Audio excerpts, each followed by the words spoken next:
So here I'm sitting with Andy, and this is the first of a series of recordings about a new way of looking at Parkinson. So, Andy, the short presentation of you. Okay, one of the best aspects of the course is the nourishment that a supportive community gives. I have met some interesting, remarkable, and brave people on the course with whom I have learned a great deal. We shared hardships, frustration, and laughs, but most of all, we have insight and understanding about each other's symptoms and how they affect our daily lives. Being able to talk openly about this to someone who really gets it is invaluable and can in itself initiate change through the guidance and encouragement of others. So, Andy, you have Parkinson. For how many years have you had that? I was diagnosed 3 years ago. Yeah. And you are here to help me unfold the subject. Absolutely. So I'm Lilian Schøberg. I hope you have seen a lot of our posts. And for 8 years, I've been helping people with Parkinson and figured out a ton of things around these more alternative way of thinking Parkinson. And that's some of the things we want to share with you. And who I am a master I have a master's in biology, and on top of that, coach education, a coach education and therapy education. And I have developed a lot of techniques and ton of knowledge to help all you guys. Lillian, what is the Hope Shortcut course? The Hope Shortcut course was the first course I made, and it's made on the first 3 years of knowledge collection, where I went into what is going on with this disease, why is symptoms varying, how can I, as a coach in therapy, always stop people's symptoms for minutes, hours, and sometimes a day. What is going on that shouldn't be able to happen when you have a chronic illness, but I can still do it as a stress coach. So I somehow got obsessed for 3 years and collected information about this 3 to 5 hours a day for 3 years every day until I figured out all the knowledge I have. So the first couple of years of knowledge are in the Hope course, and it's ends up when you've gone through it to be an eye opener and ton of knowledge and a toolbox from where you can set up and start your journey to reduce stress, and by reducing stress, reducing your symptoms. But it's of course dependent on your time and ability to take in the knowledge. Hmm. It's about how much time you're prepared to devote to your health. It's so important that you spend time on it. How long does the course last? I've set it to 6 weeks, but I get the feedback that most people cannot do it that fast. So probably in 2 months or so, but as you have access to it, what we call a lifetime, even you're busy now, and it's a seed of knowledge that can sprout later on. What can I expect to learn from it? You hopefully get the knowledge to turn around everything that we have been conditioned to think about health And stress, what is stress? Where does it come from? Is it unnatural or natural to have signs of stress? Is tremor a natural symptom, or is it something you should fear? And you get some tools to start observing yourself, because science is not with us on this. They are, if you look closely, if you dig deep enough, everything of what I'm telling you is scientifically based, but there's no one that has made the overview like I have and Gary Sharp has. And to get some practical tools where you convince yourself. So there's a diary on how to collect daily day observations. So you get, can we call it a track record on your symptoms and how they vary according to your daily day. Speaking for myself, my stress levels, if they are high, my symptoms are much more powerful, much stronger, much worse. There's a definite link between stress and my symptoms. It's irrefutable. Okay. Did you know that before the course? I didn't know that before. I was kind of sort of aware that if I was stressed, the symptoms were worse, but I didn't really link the two things together. The course has clarified that link. It's made it really obvious, made it much more noticeable. I notice much more, and I'm much better now at kind of calming myself down and saying, no, it's not worth it. It's not worth being stressed about this, because it will just give me bad symptoms. And, So and how does that change your view on your symptoms from being this terrible thing that you can go worse and worse, and to see the stress connection? How has that changed your life? it has changed my life. I look back over my life and I think I have been a very stressed person. I've allowed stress to play a major part in my life, and it's led me here. This is the result. This is the consequence of all that stress. So I definitely know that there's an intrinsic link between the two. So can you catch it now in the daily day? Yeah, Yeah. much better at observing my stress and not letting it take over.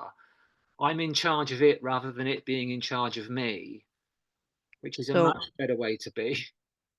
and that's one of the tools Yeah, that you, for 14 days, track your symptoms in a structured way, so you slowly can see these connections. And that is a skill that will be with you forever. yeah, definitely. You just build on it and you learn more and more and you notice more and more. And I think you become quicker at observing your stress and much better at lowering it and so on. And Okay. exactly that, when you can pinpoint, oh, my brother came, I got more stressed, then you know it's just your Parkinson acting up. That's an effect of the stress you got in that situation. And then you can choose or not choose to spend time, energy to figure out what is wrong in your relationship with your brother.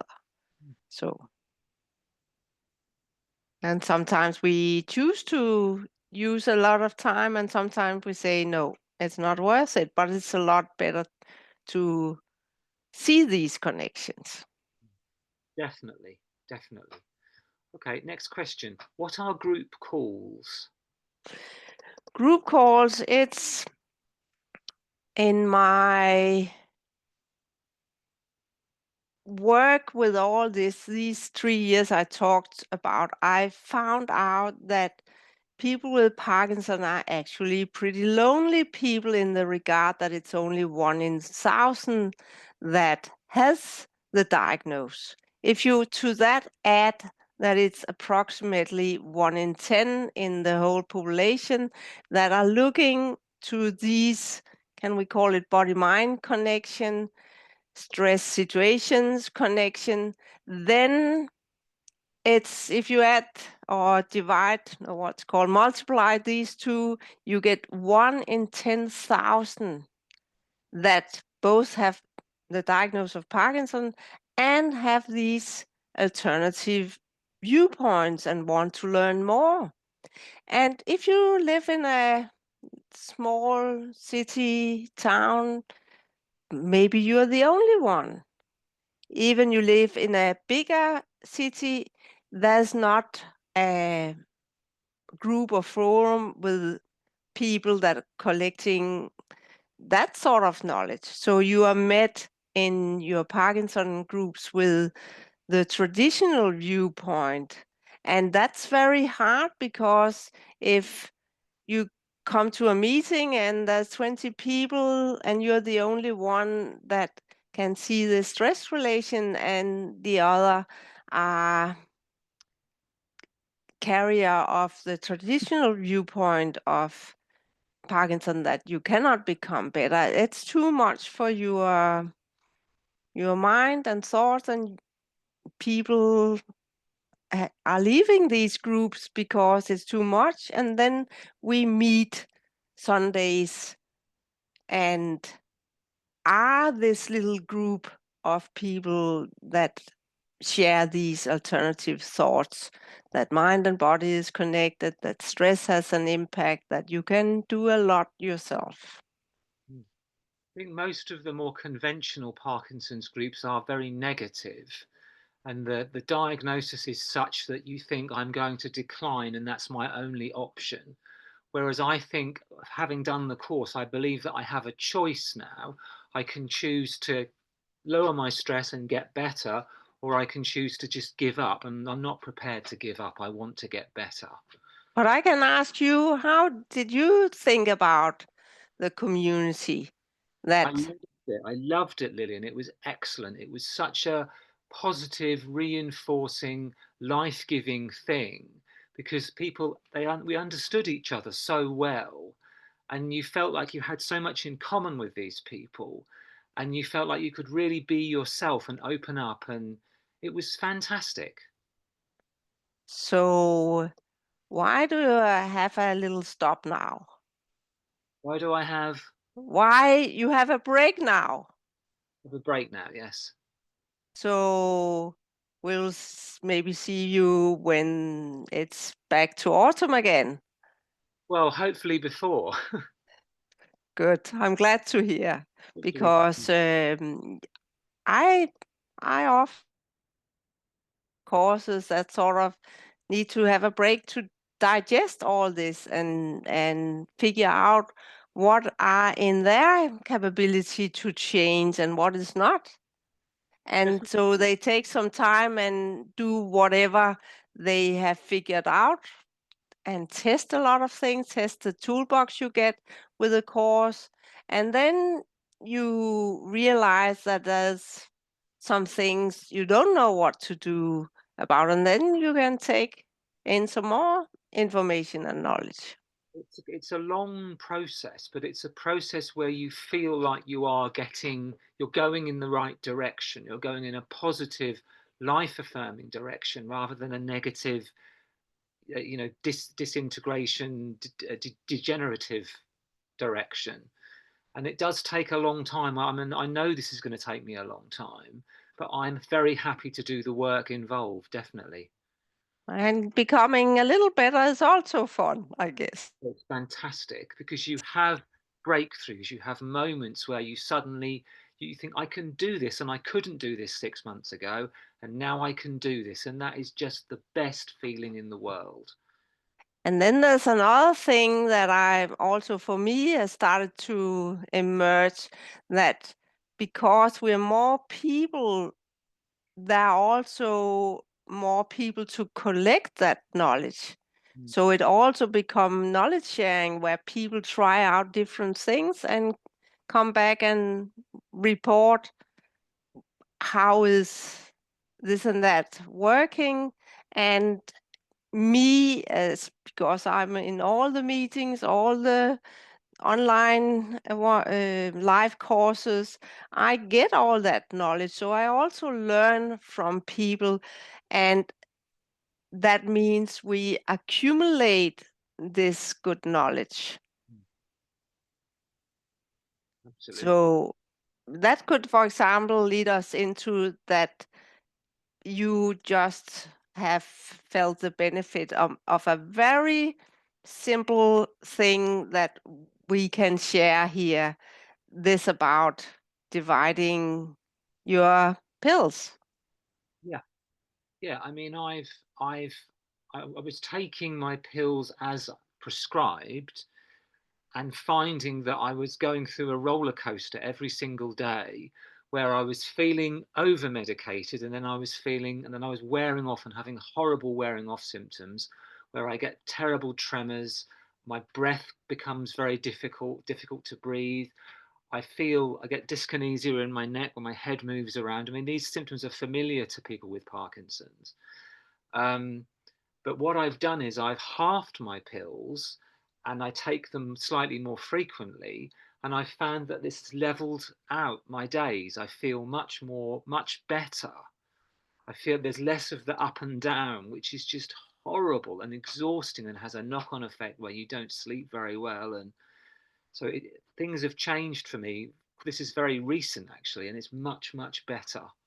And because I hear all the information from people, I can start to connect the dots about what's going on, how is dopamine affecting you, and how is different persons reacting to low and high of dopamine. So that's just one. It seems obvious, but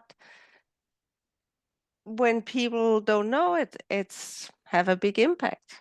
Yeah, taking exogenous dopamine is a roller coaster. I mean, it's very unpredictable, especially after the first couple of years. The first couple of years were fine, but I'm in my third year now, and it's become very challenging as a medication. So I was very pleased that taking less and leveling out my days has really helped. So that was community. It was Do you have community. more? Who is Gary Sharp? Gary Sharp is, you can call him an influencer in the Parkinson environment. That he got the diagnosis of Parkinson when he was 35 and have been through, I think, most of the worst things you can think of in regards to both symptoms and hospitalization. And so it's 16 years ago or something, and around 12 years ago, he started to figure out some of these things, that stress has a big impact. And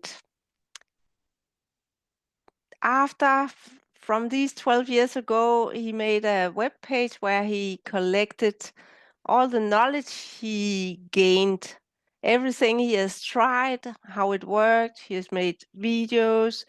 He has a huge group where he collects people and knowledge and articles and shares so many things. So I think you could spend a couple of years doing nothing else but reading all his stuff. So when I started this in 1819, he was one of the first I bumped into, online in post, and I could see we shared ideas and posted in parallels.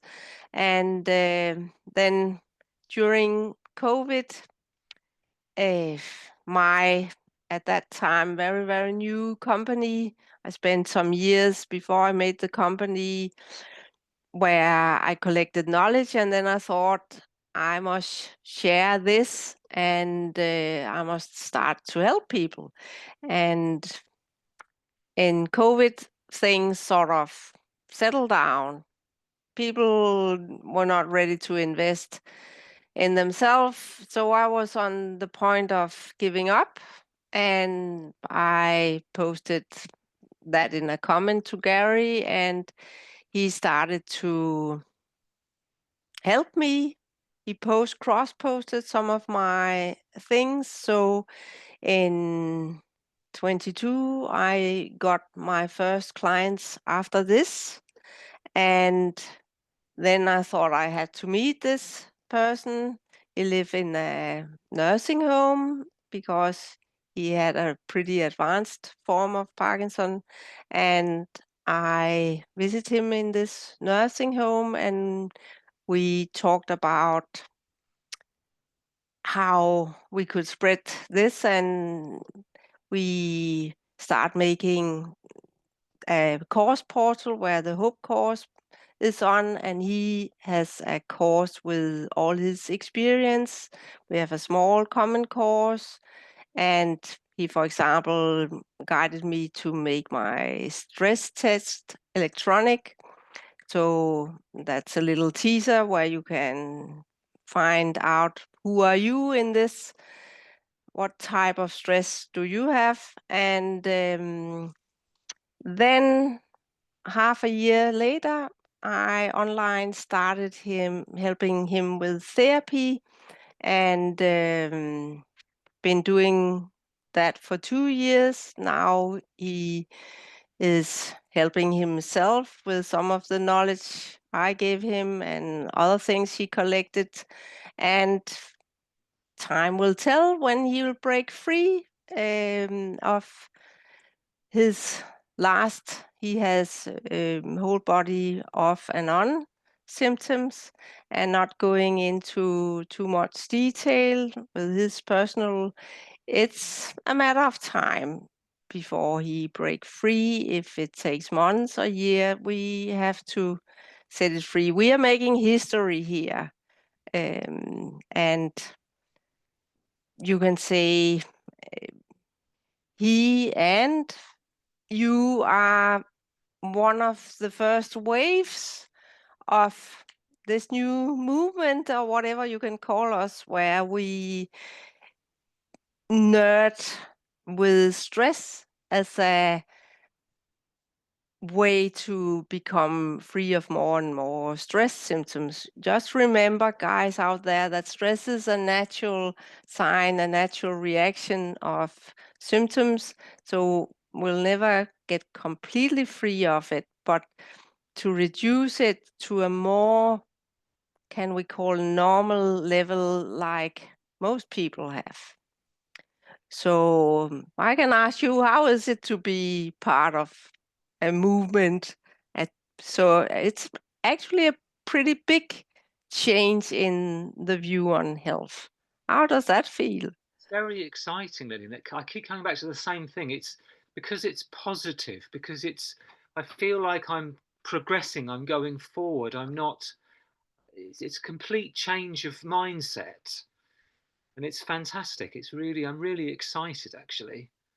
So it is like, it is a big movement from, being in the dark and you can do nothing about it, to turning things around and say, let's forget the diagnose and start nerding with your stress and see where that can come. And some haven't got the time, or have kids, or a big job, and are not ready to sacrifice time on themselves. Other are maybe retired for this reason or other reason, and can do it a lot of hours. And time will show Yeah, what happens. the more time you can devote to your health, the better. Your health is the most important thing you have. So I mean, I think it's essential to spend as much time on it as you possibly can. So, some more on your list? There are, yes. Let me see, where are we? I thought Parkinson's was caused by toxins in the environment or genetics. What does it have to do with stress? That's one thing that is pretty interesting, because I've, of course, heard these arguments, and there might be some areas in the world where it's a big problem, but a stressed body cannot cope with toxins. So if you are relaxed, your body can cope with these toxins a lot better, and you maybe have no problems. So by saying that reduce stress, it's not only helping you with your Parkinson, it's helping you in all areas of life. If you cannot get pregnant, it's better to not be stressed. If you cannot heal your wounds, it's better not to be stressed. If you have a headache, it's better not to be stressed.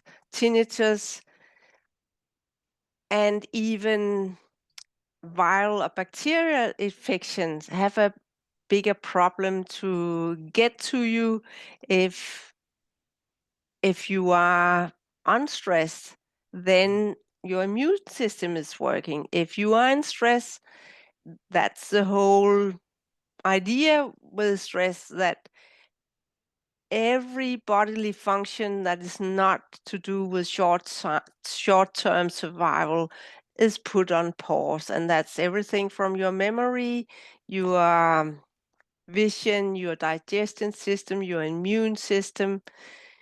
When you're stressed, it's only your blood supply and muscle that get attention and full speed forward.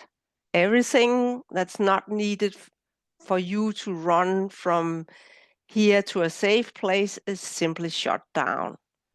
So even loss of memory is connected to stress. And the other thing with genetics, I've also been pondering about that. For example, Down syndrome, which is the most genetic condition you can think of. From I was little and until now, the lifespan of these people have doubled from 25 to 50 years. Why? Because they are wanted. They are not put away in orphanage. They are wanted children that have a family that support them. So even with a genetic disorder like that, they have doubled up their lifespan, and you can even find some that have PhD and are famous in different sports. And I mean, stress, if you're not wanted, if there's nobody to like you and be with you, that causes a big stress. So even if there was a tiny connection to genetic, stress reduction would help you get a better life. So instead of thinking about these things we cannot do anything about, we focus 100% around the stress where we can do something about it, and then we set it free. What can happen? I mean, becoming 90% better is also worth it. Absolutely. I've heard a lot about loneliness being a real factor in stress. If you're isolated, if you're lonely, then your stress levels are much higher and you become ill. And if you're lonely, there's nobody to rip you out your mind. So if you have a fear loop or other stressful thoughts, you can just continue there. But if there's a friend that can rip you out of that and take you out in the sunshine, it probably stops there. Or you get an outlet and can talk about it and get some new viewpoints. Definitely. Okay. How will the course help me to deal with stress or trauma? The Hope course, gives you tools to convince yourself how stress-related your symptoms are. And then you I open up and explain about the toolbox, and I call it the 4 strategies because I've seen the patterns in a lot of survivors. We call them survivors, people that have eliminated their symptoms to a minimum, and I've seen the strategies they have used. So it's to explain you that it's not only one way out, there's a lot, and they come into 4 generalized strategies that you can see, so you can pick what fits to your life and where you live in a little city, a big city, family life, or being a single. You can pick tools that fit you, and you understand why you use them and when to change to another tool. And if you can't do some of the tools, you can choose the ones that you can do. You have options, which is another thing I really loved about the course. In fact, I had a choice between which strategies I could try, and then if they don't work, you can try another strategy, which is also great. Yeah, because there's a tendency, if you have a certain hero in the Parkinson world and they have done one thing, biking, dancing, or something, and you go all in, and that might be fine, but if you hate it, that's backfire with some stress. Yeah. If you hate something, don't do it because it will stress you out. Definitely. I've tried some things that I've given up because I just didn't like them. So I thought I'm not doing that. I'll do something different that I enjoy that brings me pleasure. Um, So we cannot copy other people's way of doing it. We have to invent what fits our life. Next question, Lillian. How do you know that it is stress that causes Parkinson's? You can say, as I just say, I don't go in that direction. I instead think stress is the major component here. So let's forget the diagnosis, forget toxins, genes or not, genetic, um, whatever, and work with the stress and see how far we can come. And maybe we come to 90%, maybe we come to only 1%, or maybe some even come to 0. And that is a lot better than just following the stream of nothing is possible and you can do nothing. But you can ask yourself the questions, especially the guys that are not on dopamine. Do you have seconds, minutes, or hours without symptoms? Think back on the last summer holiday in the end of the vacation where you are settled down and hopefully among friendly people. How big was your symptoms there? That might be a good indicator on how far you can reach pretty easily. Excellent. So before diagnosed, did you have minutes or hours without symptoms? I did definitely have minutes or hours without symptoms. My symptoms were a lot lower, but I definitely had time. I mean, my symptoms, even today, they vary. I sometimes have quite intense tremor, for example, and then I can just do some slow, deep breathing, and I can calm my tremor down completely. So I have no tremor, and this is when I'm not on medication. So it definitely proves that there's a link between how calm my body is and how strong my symptoms are. So you can go from a what, an 8, a 9, a 10, and down to 0. Absolutely, and I can at night, especially because I don't take any medication at night time. My left hand will wake. Sometimes I'll wake up and my left hand will start to tremor quite strongly, and I can breathe my way to calm down the tremor. If I just slow down my breathing, think about things that aren't negative or stressful, I can calm down my body and calm down my symptoms. So there's this very, very clear link between the two. And that in itself is a big, do you call it revolution? That, It's a superpower. yeah, I feel like I feel powerful that I can do that. It's wonderful. yeah. And you can say in the bigger picture, everything I do is to turn things around. Mm, absolutely, absolutely. It's a work in progress. I'm working on it. Okay, next question. What is the significance of old beliefs in recovery? Of course, it depends on what beliefs you have, but we are brought up with a belief that there's chronic illness, and chronic illness you cannot cure. In reality, when you call an illness chronic, it only means that it takes at least 3 to 6 months to recover from it or more. And if you go into that, that's sort of right.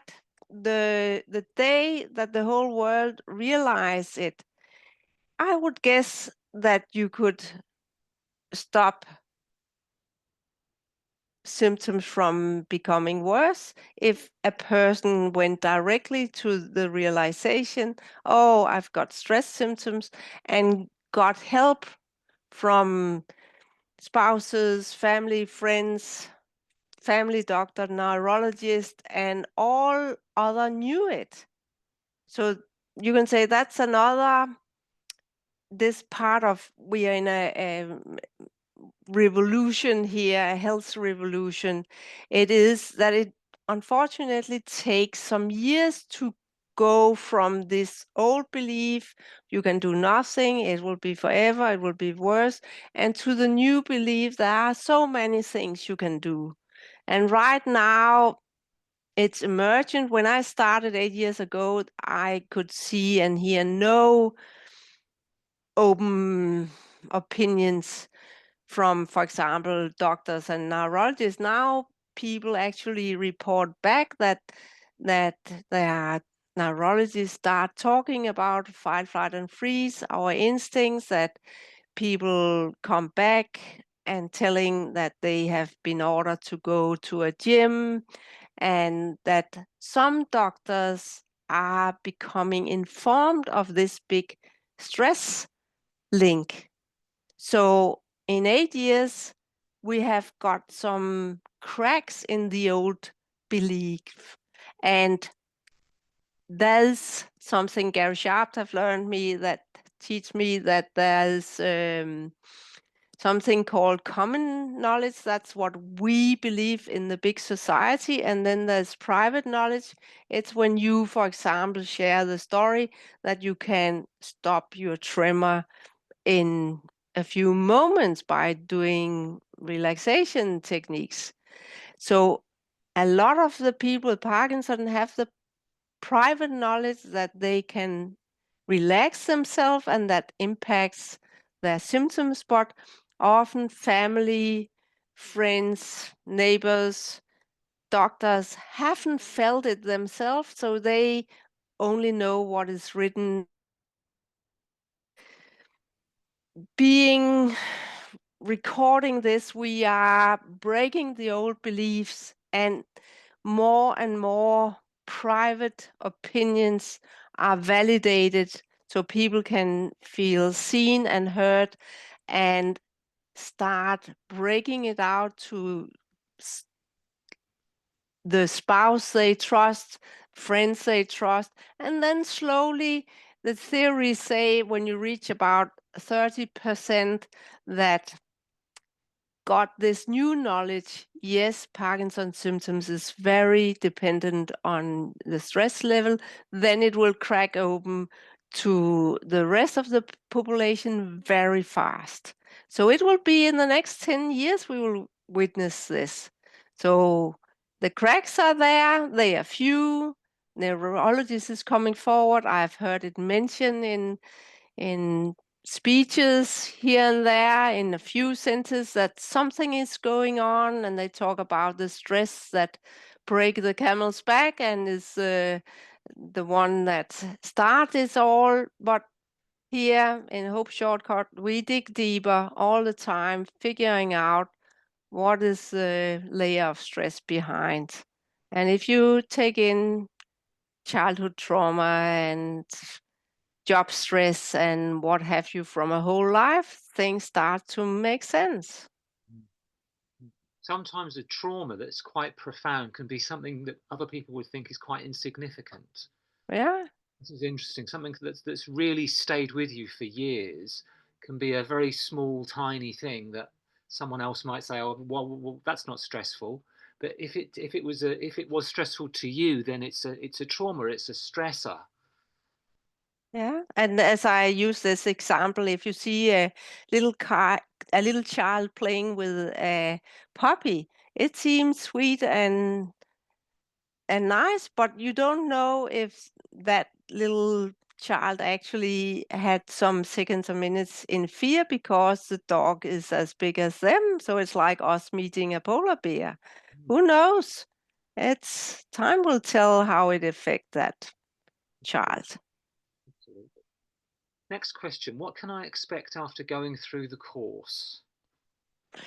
What you can expect is that you have again cracked open your knowledge. What is going on here? I have my whole life thought that it was chronic and you couldn't do anything. And then I can hear that something else is going on.